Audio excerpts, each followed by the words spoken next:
Quelle est la réalité des métiers du test dans le secteur numérique ? Dans Calisti, je vous propose de vulgariser toutes les questions liées à ces métiers, aussi bien pour les personnes qui démarrent dans le secteur, mais également pour des personnes plus expérimentées, et tout ça avec des invités incroyables qui partagent leur savoir et leurs expériences, parce qu'on gagne forcément à apprendre les uns des autres. Je m'appelle Nankeda, actuellement test lead dans une entreprise du service numérique, et je vous souhaite une excellente écoute.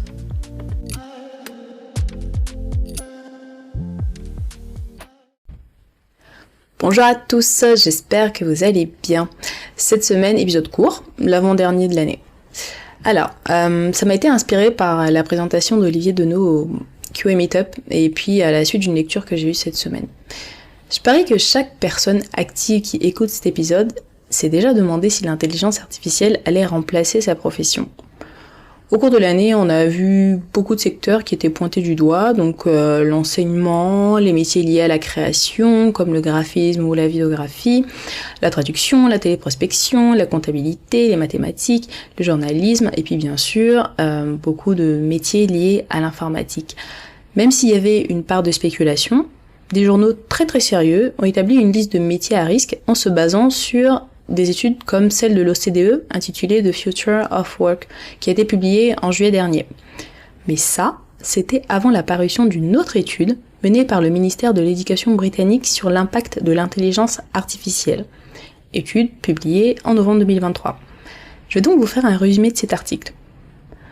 On y présente d'abord la méthodologie employée par le groupe de chercheurs. Ils ont commencé par sélectionner 10 cas d'utilisation générale de l'intelligence artificielle. Ces cas d'utilisation ont été choisis, parce que le volume d'activité et le progrès y étaient scientifiquement mesurables, et ça depuis le début des années 2010. Je vous donne un exemple de cas d'utilisation, la reconnaissance ou la génération d'images. On peut avoir aussi la traduction ou la reconnaissance vocale. Ensuite, ils ont comparé 365 métiers différents et leurs caractéristiques à ces 10 cas d'utilisation, de sorte à pouvoir déterminer ce qui était automatisable avec l'intelligence artificielle. Résultat, les métiers liés à l'informatique sont loin, même très loin d'être les premiers à être impactés. Je vous donne la liste des 20 professions qui sont listées à la fin de l'étude. Téléprospecteur, directeur financier, psychologue, professionnel de l'enseignement supérieur, responsable et directeur des achats, économiste, statisticien, expert comptable, analyste financier et conseiller en investissement, professionnel des relations publiques, consultant et conseiller en gestion d'entreprise, contrôleur de gestion, avocat, ingénieur civil, conseiller pédagogique et inspecteur des écoles, gestionnaire administratif et tous les métiers liés aux ressources humaines, gestionnaire de paie, chercheur en sciences humaines et sociales. Rien qui ne soit lié au métier de développeur ou à l'ingénierie de la qualité. Et ça rejoint le point qui était soulevé par la présentation d'Olivier Deneau. Le gros avantage de l'intelligence artificielle, c'est la rapidité de construction et la rapidité d'automatisation. Sauf qu'en réalité, même si ChatGPT ou Midjourney permet d'avoir des scripts et du code en quelques secondes, il faut entraîner ces intelligences artificielles avant qu'elles ne soient capables de générer quoi que ce soit en autonomie. Et cet entraînement, il peut être hyper long.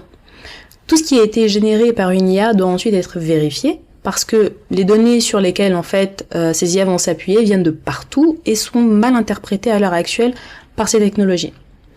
Et ce qui fait le propre du cerveau humain, c'est la pertinence et l'éthique. D'ailleurs, c'est la raison pour laquelle on a autant de débats en ce moment autour de l'intelligence artificielle face à l'éthique. Pour conclure, je dirais que cette étude va apporter une preuve supplémentaire que les métiers de la qualité ne sont pas en danger, en tout cas pas pour le moment. Donc si vous envisagez une reconversion en qualité ou si vous êtes déjà dans la qualité et que vous vous demandez s'il faudrait pas penser à autre chose pour plus tard, vous inquiétez pas.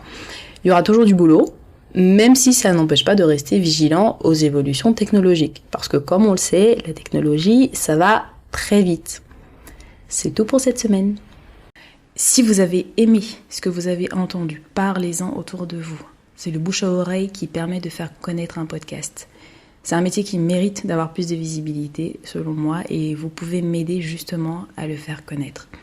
N'oubliez pas de vous abonner au podcast et laissez-moi une petite note sur Apple Podcast, 5 sur 5 de préférence.